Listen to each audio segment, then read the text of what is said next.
Hey, what's up, everybody? I hope everybody can hear me. Uh, hope things are going well for everybody.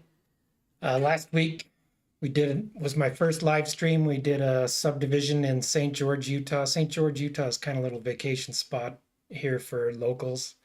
It's warmer in the winter. It's a nice place. Found a couple easy subdivisions to do down there, so I thought I'd do a live stream of how I enter a subdivision, and we're gonna go with the same subdivision but just different phase this week. So we're gonna do Stonegate Phase 2. I actually had quite a few comments on last week's video. Those are fun to answer. I answer all my comments, and if you're not subscribed, and if you haven't rung that bell, if you don't turn on notifications, you're not gonna know when I go live or when I put out a video. So that'd help me and you out, hopefully, if you subscribe and ring the bell. So I'm just going to get into this. It's really awkward with this. So I'm going to make my face cam a little smaller. It's really awkward with this. And now it looks like my keyboard camera is not working. So we'll just turn that one off. So it's awkward with this because I can only show one screen, or if I show two screens, then everything's going to be too small and you won't be able to see it. So I've gotten my screen split up between the PDF and ArcGIS Pro. So I'm going to start a traverse. Last week, I did the ground to grid conversion between these 2 points, where this is the same subdivision. It's the same ground to grid correction. So I just left that on, and you can see the rotation here is 0 and the scale is 0.9998 something. And it's 0 because I used the coordinates off of the rotation is 0 because I used the coordinates off of the plat to get the section monuments. So we're just going to start with subdivision lines, actually connection lines, and they're not turned on, or they're not visible. So I think that's a little bit frustrating too, is I can't find the connection lines if they're not being drawn, and they're scale dependent. So I have to back out of my traverse and go back in. So that's a little frustrating. Not super bad, but a little bit. So this is my point of beginning. And over here in the subdivision boundary description, I'm just going to start typing these in. If you guys have any questions, throw them in the chat, and let me know what questions you have over there. So we're going to go 89 degrees, 218-4, 578.21 feet.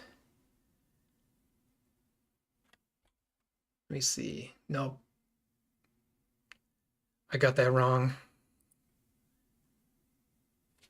I went too far, 1341.43. So you can edit in the grid there.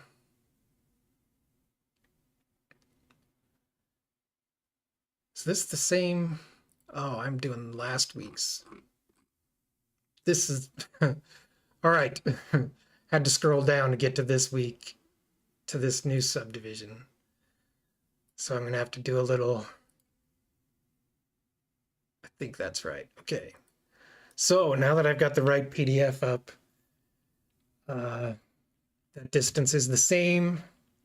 And we're going to go 1 degree, 838-1, the northeast quadrant. That's 502.43. So that gets me to the right. And I'm just doing it in the same record that I used last week. Normally, I would create a new record for the subdivision, but I'm just going to keep it with the same record as last week. Now I want to do a new traverse, and this time I'm going to change it to subdivision lines. Again, that gets me quite a bit if I don't change over to a different line type or different feature type. So we're going to start have to find my place. That's along the northerly boundary of that subdivision. 88.5154 to the northwest, 125.77. Where it's so small, it's hard to stay on the right line. Southwest, 9.4 feet. 88.5154 to the northwest, 420 feet. Southwest, 10 feet. And I've got AutoPan on again. 88.5154 northwest, 125. Now we're going to leave that subdivision boundary.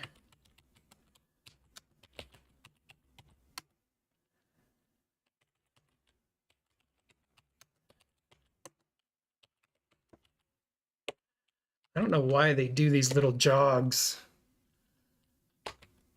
in the subdivision. Whoops, I didn't hit enter.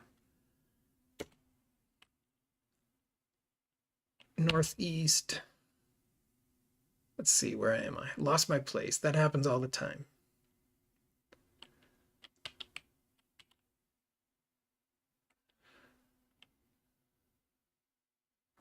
Yeah, I lost my place. So I have to 125 feet. There we are. So now I'm going south, not, see, I would have put the wrong quadrant in there. Southwest, 9.96.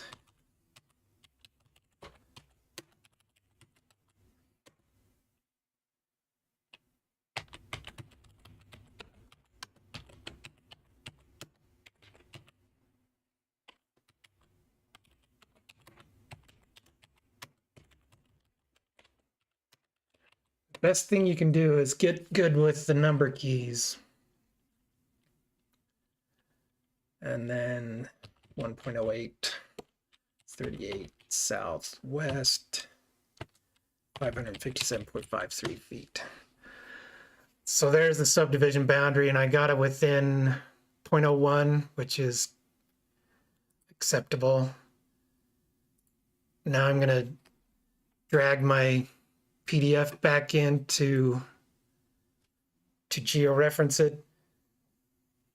And I deleted my aux file, the AUX file from last week, so that I didn't know if that would screw up bringing in the PDF, if it would just draw it where it did last week. It's taking a long time. I'm going to have to go to PDF to TIFF.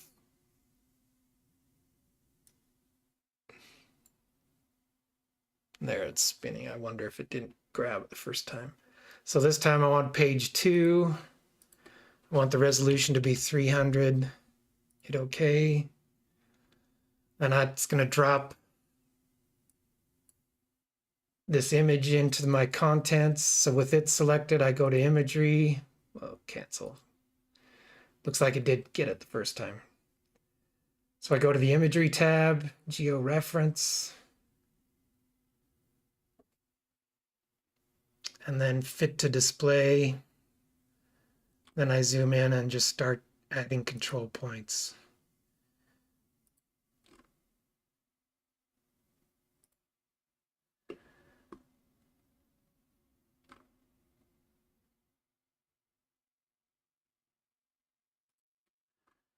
And these are just for my use as I digitize or enter the subdivision.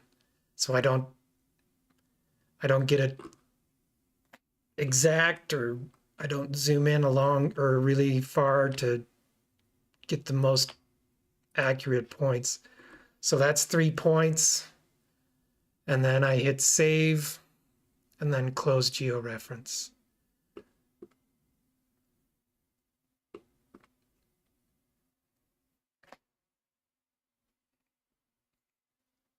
So I thickened up my subdivision boundary a little too, and they're blue.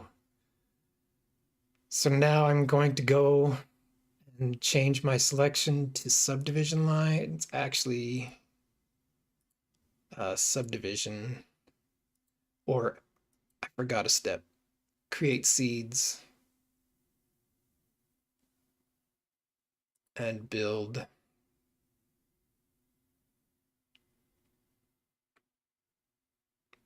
And I don't have subdivisions turned on, so that's why. And now I'm going to copy the lines to subdivision lines, which aren't on. Or no, just a subdivision. Got that wrong. Man, I don't know what's going on. Now I'm going to copy lines to lots, not subdivisions. So I hit the undo button. Now I've got lots. I'm going to change selection just to lot lines. Right click and make this the only selectable layer. Now I'm going to go through and divide my lot lines. And I got a comment from Amir on the Parcel team. He said they're working on some stuff like snapping to points and whether panning while you use the divide tool would be helpful. And I think that would be, because I have to go back and forth a lot to pan the map, the 150.45. What do you guys think about that? Having an auto pan feature while you're dividing lines up. I assume it would work as you enter a distance, it pans to the end of that distance. So like how I enter 157.53 and it would center the view on that point right there. That would be incredibly helpful, because I have to come over here, pan, put that up at the top of the view. Now I'm going to hit enter 80, and that's multiple, so that's 1, 2, 3, 4, 5. So if I put 5 in there, gives me my 0 remaining length. I hit divide, splits that line up. Now this one's going to select 2 subdivision lines. I want the one that's 177. So you can't see it, but I have my attributes pane on the other screen. So I'm just going to hit that and say only select this line.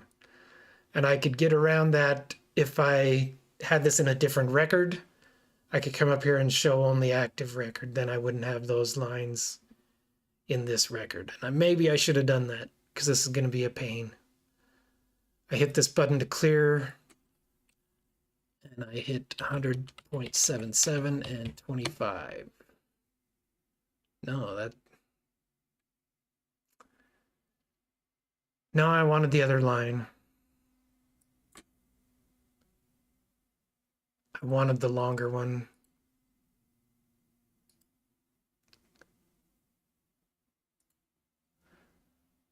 So now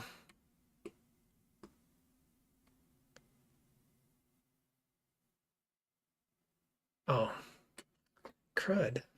Why is it doing that?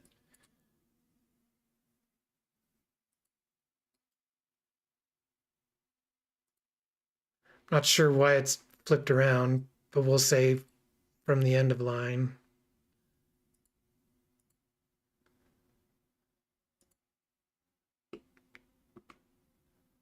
Yeah, this is going to be. So again, I'm using my attributes pane on the other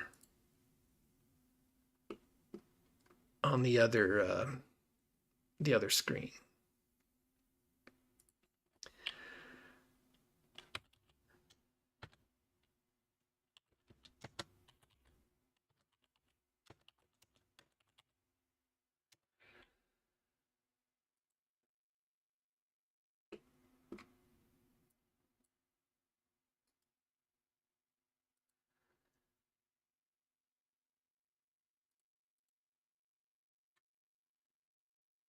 Seems to me like those lines should be going the other direction. I digitized them that way, I think.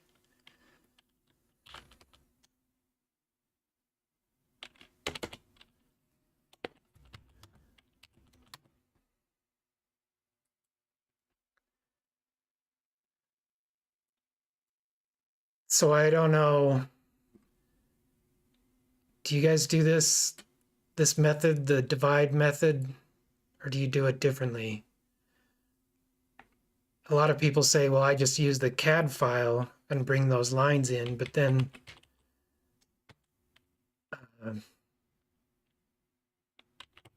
you have to get the attributes on those lines. Let's see, I want to start from the start.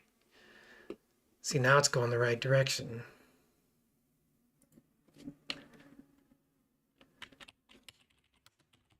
Sometimes it's just faster to type them in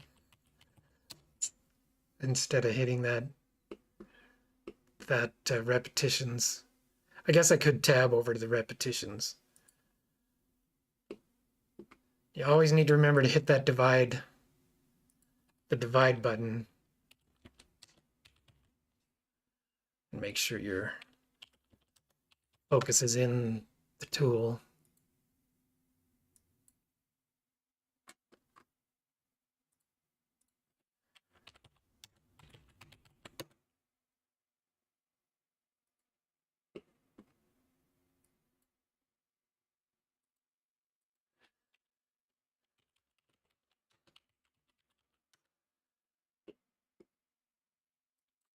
That one doesn't need to be split. So I've got them all divided up. Now I'm going to do the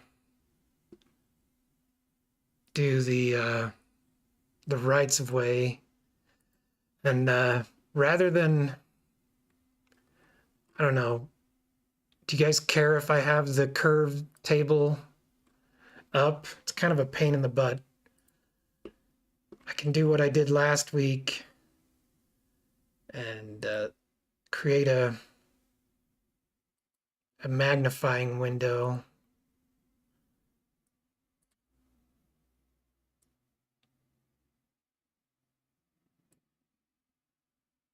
But I have to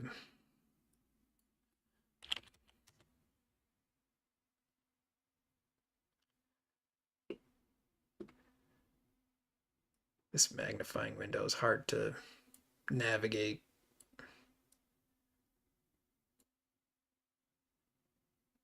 I realized last week I put it over or under my face camera so you couldn't see it. So I'll try to get these, and then I'm going to pin it. Now if I move, it keeps those curves active. Actually, I've got those lines in there. That's not going to be good. I'm thinking maybe you guys should just get a screen capture tool out and grab it. All right, I'm going to turn off lots, turn off subdivisions.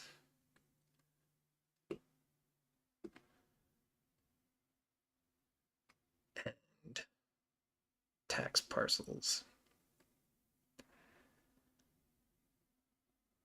Unpin that.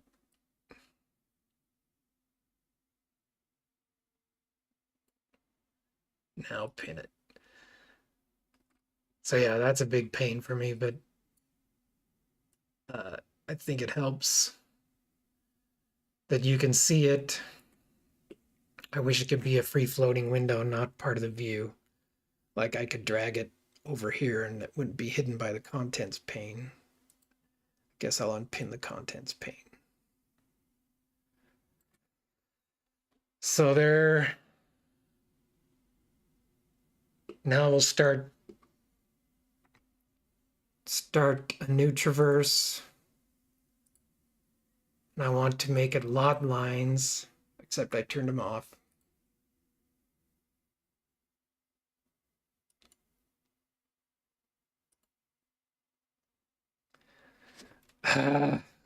That's frustrating. Should have started a new record instead of doing it on the old one. All right, we'll just go for it. I want my start point to be there and my closing point to be there.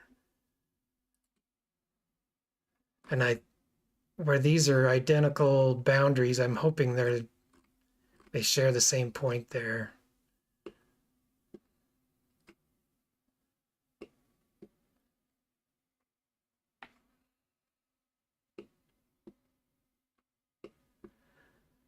got to get it just right so I can get the bearing of the road. I think that's 108. See, there's that auto pen messed me up again.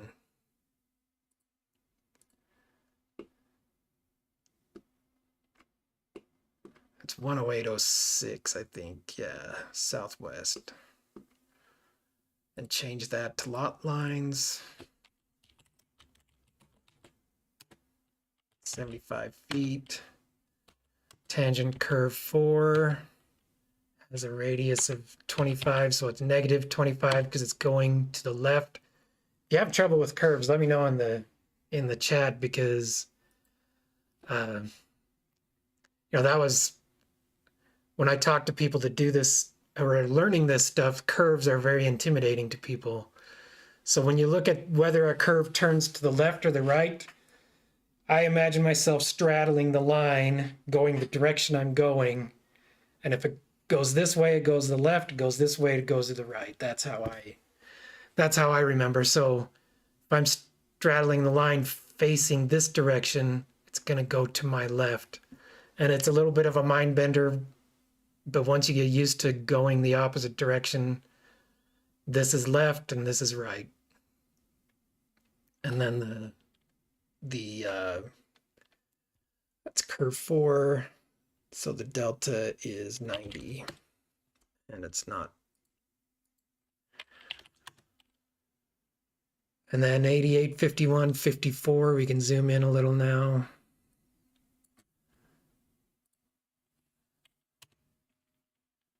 That's 53.23. Tangent curve 23 to the left. 175 radius. 9.3114 is the delta. Tangent curve 22. I can just hit enter 3 times or twice. No, 3 times to get to the radius, or get through the radius, because it's the same. And then the delta for this one is 830.17. No, it isn't. Curve 22. I did 21. So curve 22 is 213930. So you can edit. I found that sometimes things get screwed up when you do a lot of editing in the grid, but it's usually pretty good. Now we've got another tangent curve to the right. Curve 21 is 275 feet. 8.3017. Tangent again, that's the star. Curve 20 is going to be 275 again with 17.10. And I don't add those extra zeros.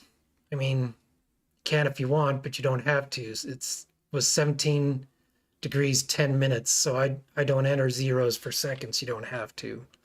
They'll get filled in by the grid. Tangent curve 19 to the right. I think nope, 275 again. I typed it, didn't have to. 5 degrees 30, 27. Now the bearing isn't listed here, it's over here, because this is the center line. They do these. This is the tangent line to that curve to, I can't remember what that point is called. And then, so this is tangent to the outgoing. So that's the bearing that it should be, 88, 51, 54, which it is, and 25.21 feet. Now we're going to go to curve 18 to the left, tangent. I hit 0 to get out of that. Curve 18, 50 feet, 25, 50, 31. I did not go to the left.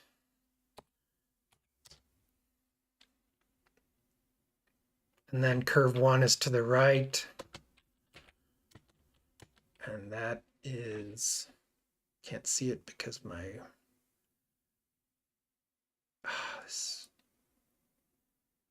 because the record is in the way. Curve 1 is 25 feet to the right. Or no, that's 17. and that's 50 feet to the right.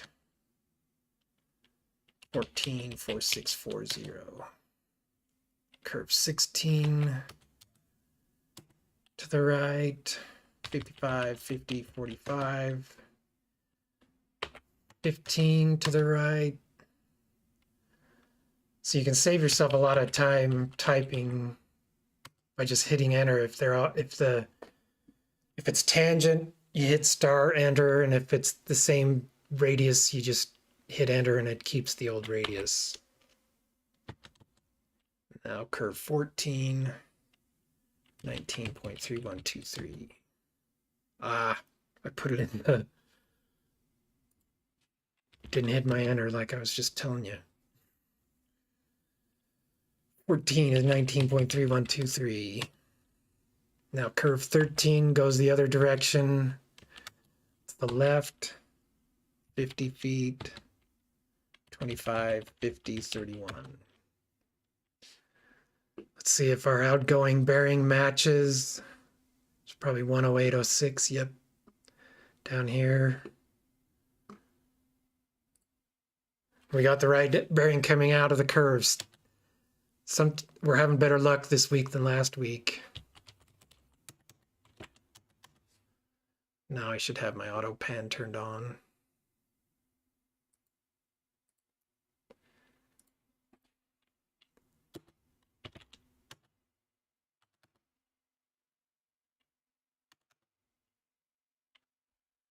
Looks like we got 0 misclose distance, so that's good. Let's do a new one. Set the starting point here. And where does it go? Up and around. Closing point right there. So a lot of times you're going to be memorizing those bearings, like that 108.06 to the northeast is going to be 75 feet. And then you don't have to pan around as much. We've got tangent curve 12 to the left, 25 feet, 90 degrees. 88, 51, 54, yep. 75, enter 85. Now my curves are covering up. 85 again, and then 75. Tangent curve 1 to the left. 108.06 is right, and 75 feet. 0 misclose. Now we'll do a new traverse. You guys say traverse or traverse? I don't know if you can hear it. There's a train going by.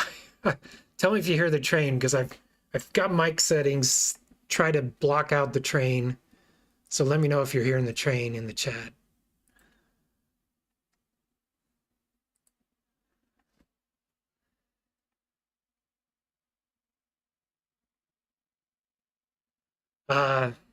Sam had a question about where these flats are adjacent to each other, about copying the lines from the previous subdivision over. If you use different records, there's kind of a weird thing that happens when you copy lines over. If you don't make any modifications, those lines stay with the old record. Maybe Amir, if he's watching, he doesn't watch them live because he lives in Europe, so he watches the recordings. But there's a weird thing that happens. The line doesn't get assigned to the new record if you don't change it. If you change it, then it gets assigned to the new record. So there's a weird thing that happens with the records, and I've had it mess me up before. So I just redo them, Sam. I just redo those lines. And I don't know if you guys have subdivisions that will have a straight line coming across here, but the side lines don't match up, so they have different lengths, the backlot lengths. I split them all up, and then I go through and have I guess Amir calls it the slacka tool. You run the Slacker tool, and it merges the line. If it's split here, it merges it for this lot. Anyway, maybe I'll have to find a subdivision where it does that. And if you guys have a subdivision that you're struggling with and you want me to try it out, and I'll do it on a live stream, just send me the plat, maybe the section monuments, and I'll give it a shot. I'm not guaranteeing that I'll get it done in the hour, but we'll try. North 10806 again, 86.66. And that's the same. Let's see if it's the same. Yep. Taking a gamble here, one more. Hey, they were all the same. And 0 misclosed distance, so that worked out. And here we've got another island. So I'm going to come down here, do a new, and there's my weird auto pan. I'm going to put the start point here and no closing point and change it to connection lines. And do 1.0806 northeast, 50 feet. That gives me a little, you can't see it because it's thin, but it gives me a little connection line there. I'm going to change it back to lot lines. Like I say, I don't start with a curve because I'd have to enter the chord. I start with this going this way. I mean, I know I have to enter a bearing, but I don't know. Maybe that's just my weird thing. I would rather start with a straight line than a curve.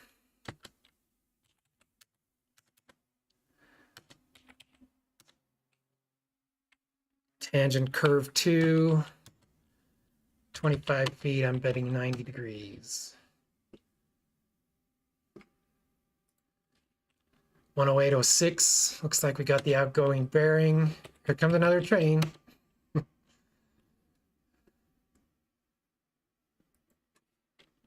When I record my videos, when I post videos to YouTube, I get trains coming all the time, and sometimes I have to wait quite a while.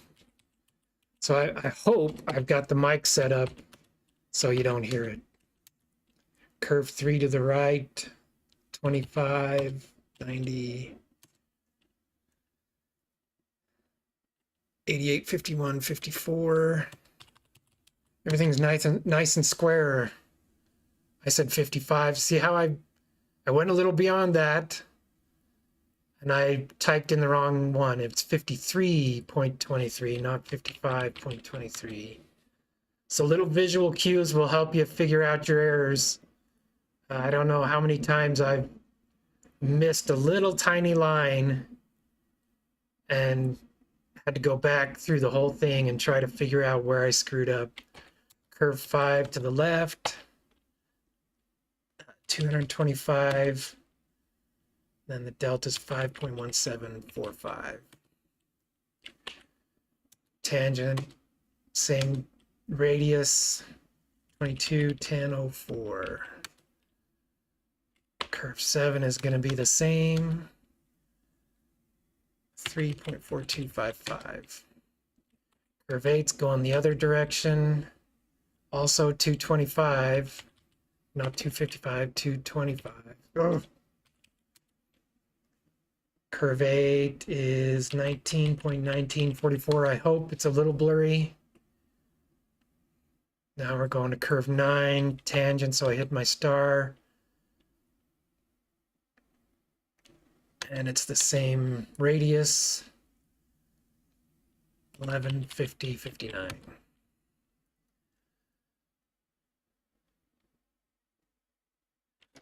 Sorry, I'm just catching up on what Sam's saying. Sam says, I use the copy lines to next to the create seeds button, and that seems to ensure that it makes a copy in the current record. Oh, and you can't hear the train. Well, that's good to hear. Here we got the first one that's a little off, 8851, 55 instead of 54. I don't know who it was that commented last week that they just leave it as that. I think our recorder is a little fussy. They want those to match what it says on the plat. So that's why I change them. Now we're going to go to curve 10 to the right. It's 90 degrees. 108.06. Yep. 55.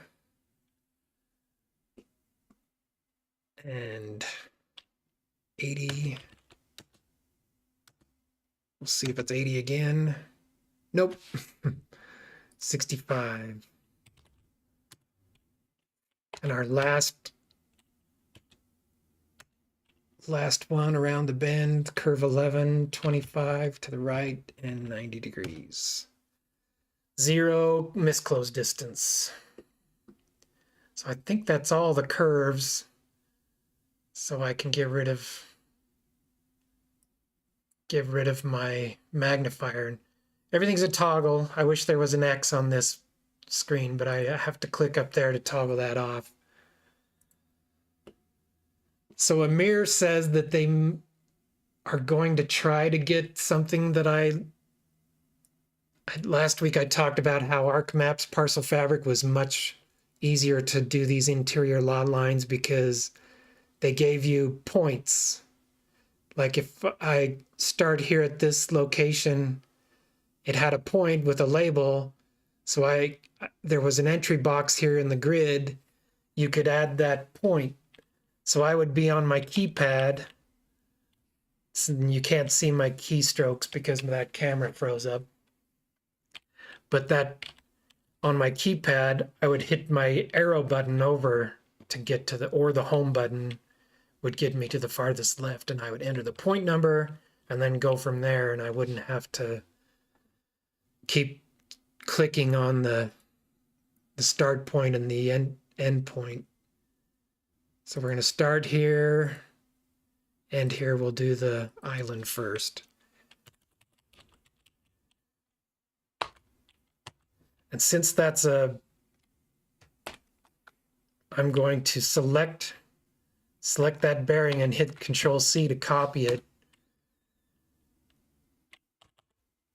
And maybe I'll use it. Now here's a trick right here. Since Northwest 108.06 is perpendicular to the previous bearing, I can hit either minus or plus, and it will give me the perpendicular.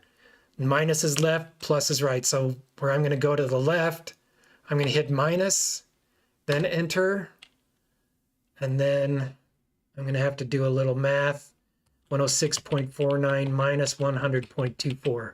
So you can do adding and subtracting in that distance box, and it will get you the right distance. So you don't have to do it in your head or add it up on a calculator. You can just type it in. And I got those distances right here, 106.49 minus 100.24. Now it's perpendicular again, so this time it's going to the right. I'm going to hit plus, enter, and then 83.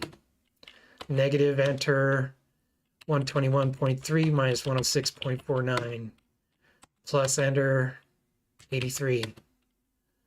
And minus, enter. Now this one's going to be a little tricky. 138.9 minus 90.21. I got that from up here because this 138 is this side, 90 is this side, and then we'll see if it works. Yep, I got it. Plus, enter, 105. And I got a 0.01 misclosed distance. And that usually is caught by but I'm going to do force close anyway, because last week we got a bunch that didn't snap to the end. I think you can set that up. So I've got it as 1 foot closure tolerance, so it should grab those. But last week it didn't grab anything, and I looked, and most of them were 0.01 closing distance. All right, now we're gonna come along here. 1.0806. I should have copied that bearing to the northeast. 100.24. See if force closed. See, now it's checked. So I guess it grabbed it. Oh, I didn't copy my bearing. So do you guys have tricks for doing repetitive bearings? I'm gonna shift home, control C, 106.49. Forced close. So with this one, and I can show you the Slacka tool, how you do it with these lots, because for example, this lot will have 80, it'll have a split back lot. So we're gonna hit Control V to get our bearing, and 90, and then let's see, what is that? Hit enter, 121.3 minus 90, and it forced the closure. Now we'll do the other direction.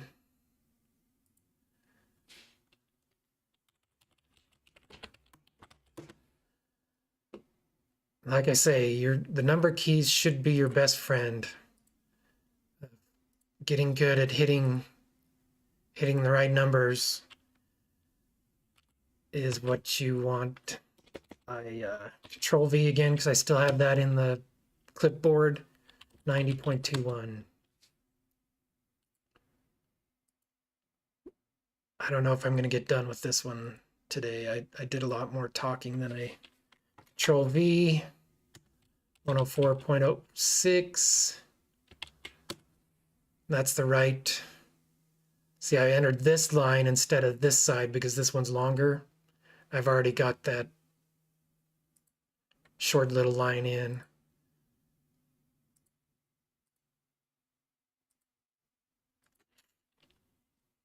Control V to get my bearing, 94.47. That got 0 misclose distance. We'll start over here.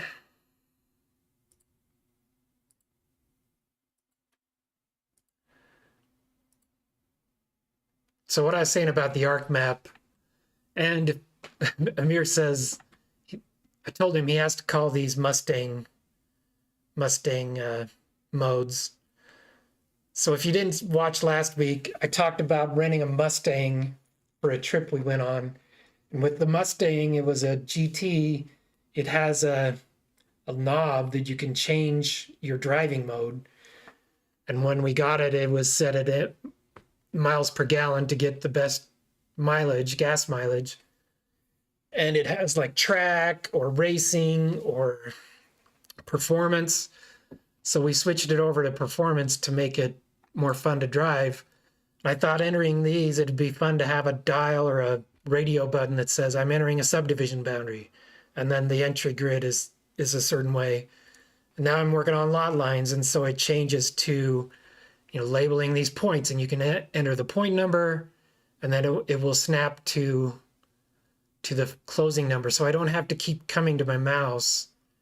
And so I can type the beginning point number, and it's much easier. So I'm going to grab this bearing again, Control or Shift Home, Control C. And that's 100 feet. So I have to keep hitting this new, set start, click. I mean, how many clicks is this? It's a lot. Control V, 100. And with that one, like these bearings and distances are the same. With that one, the only thing I would have to type in was the beginning point and then just enter, enter, enter. And it would give me the right one. So there's 1 click, 2 clicks, 3 clicks, 4 clicks, 5 clicks, 6. Well, I didn't have to do the 6 clicks. So I was much faster with ArcMap.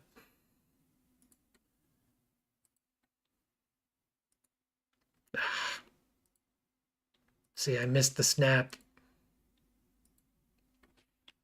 Control V for my bearing.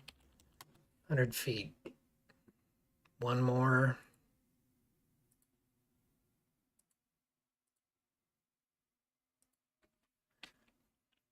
So I'm not one of those people that say we need to go back, but that was a very pleasant feature. I'm not going to clean to ArcMap until the very last minute. Is anybody still working in ArcMap?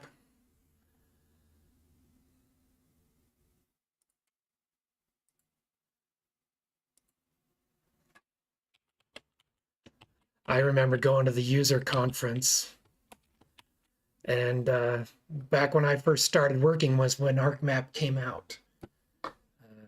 So you kids that don't even know, back in the day, you had several. It was called ArcInfo, and it was command line. Most of it was command line stuff. So you type in a command at the command line and then do some stuff in the view, digitizing or whatever, and then you would type something else in the command line. People had all these, they called them AMLs, Arc Macro Language. So they had all these AMLs, scripts, essentially, that they didn't want to lose by going to ArcMap. So like 6 or 7 years after ArcMap came out, people were still using ArcInfo, the old command line, because they just couldn't let go of their customization. And I get it. You worked hard on getting those things.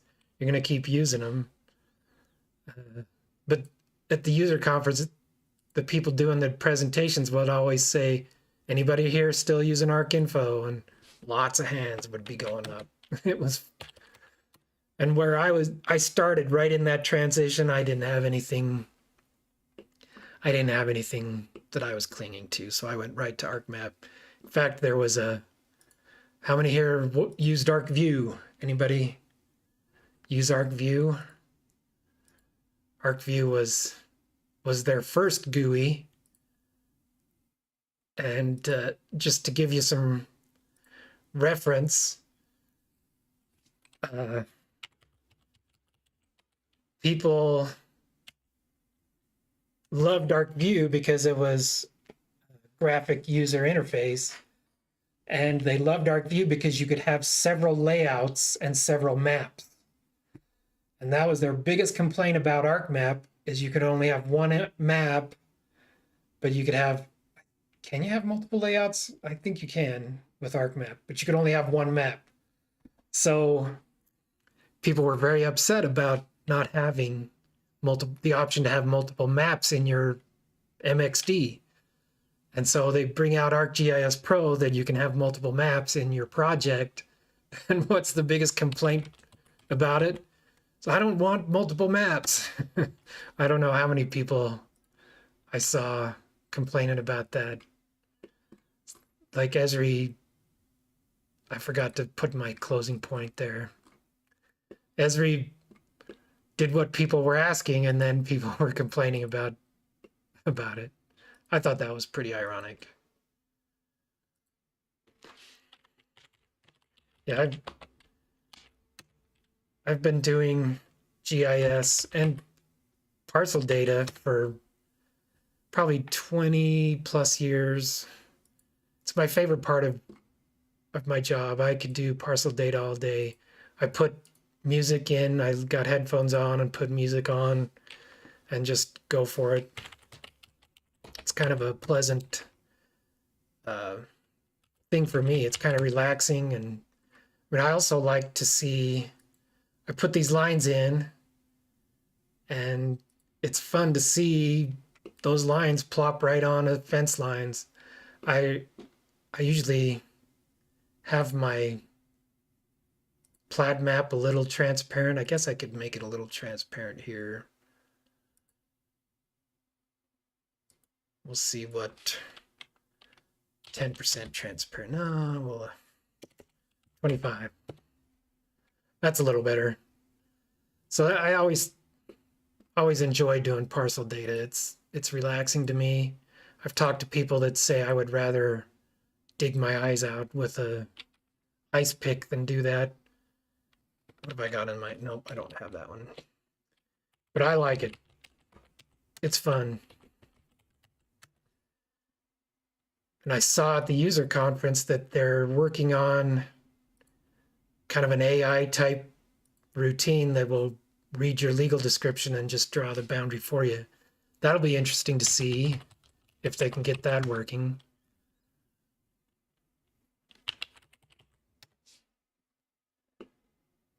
I don't think I'm going to get done with this subdivision. Maybe I will.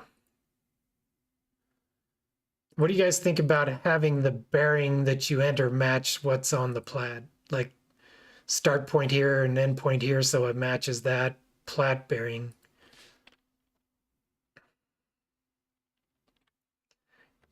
Yeah, Sam, especially when they're very complex legal descriptions, it's when they start going to a point which is this far from this bearing in this distance and this bearing in this distance and this bearing in this distance from this point. I mean, I know that gets a rotation for somebody who's just going by the description, but it's like a lot of extra stuff. I'd be interested to see how their robot handles that.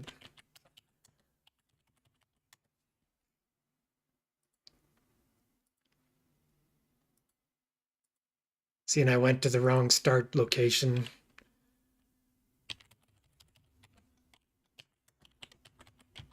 Oh, and I entered it the wrong way. Shift tab will get you. Nope, it won't. So last week I was trying to right click in here to get the reverse bearing, and you have to click over here in the box and reverse direction. So, oh, I did enter. I had it right. Never mind. So, but last week I had a little problem and I wanted to reverse the bearing, but I was clicking in here. If you want to reverse the direction, you click on the number and you can hit this reverse direction and it will throw it the other way. So that's handy. Also, I should have done this while I was doing the right of way. When you enter tangent things and go back and correct one, everything that's tangent, like that when I hit star, stays tangent, so it doesn't foul everything up.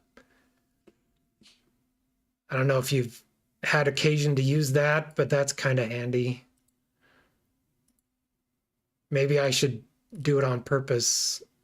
Oh, I didn't split that line. So I'm going to go back to divide. See, that's where I didn't hit that divide button.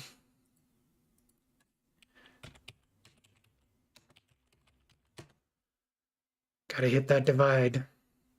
I don't know if you hit enter there, if it would. Nope, because you're entering distances. Back to the traverse, lot lines. I guess we will get done, just barely.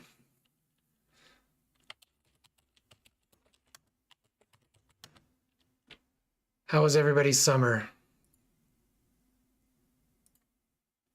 We took some fun trips, went to Canada. We actually had a grandson born up there, got to go see him a couple times. And went to San Diego to the user conference. Looks like I got them all. So let's create seeds. I'm gonna back out of this.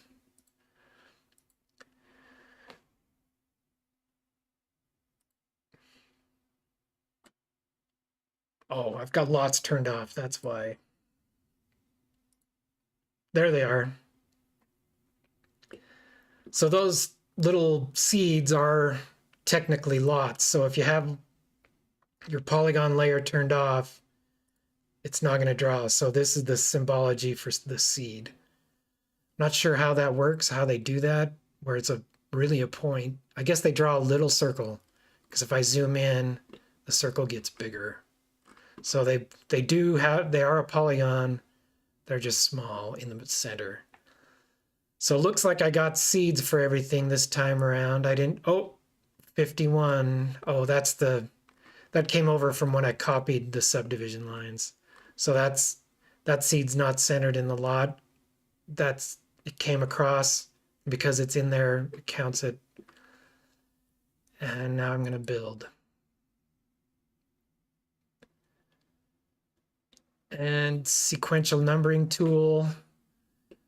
Like I said last week, this is the most handy tool there is. I'm going to pick my lots, and I want it to go in the name field. I'm going to start with 16 because here's lot 16. Increment by 1, and then just start clicking. So we stop at 26 because these other phases, 27 I'm sure is right there. So let's see, where else do we go? 45.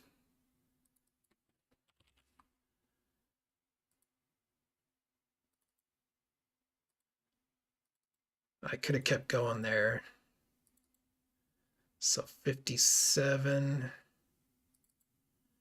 There's 58, so I have to go up to 59.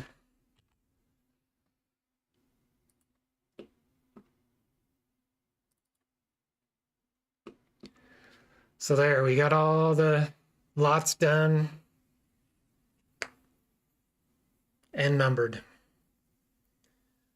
So, like I said, if you have questions or anything, throw them in the chat or comment afterwards if you're watching the recording. Right now, I don't get a lot of comments, so I'm able to answer or reply to all those comments. So throw comments or throw something in the chat. Be sure to subscribe and hit the notify bell. Another thing we did this summer was we drove to Red Rocks Amphitheater in Colorado to see Guster. That's our favorite. I'd say they're my favorite band since I've been an adult. They're a pretty good band. If you want to see a really good video, go Google Red Rocks, come downstairs and say hello. Guster, Red Rocks, come downstairs and say hello. They performed with the Colorado Symphony, and it was wonderful. It was the best concert I've been to. And I've been to a U2 concert in a big football stadium, and I enjoyed this one much more.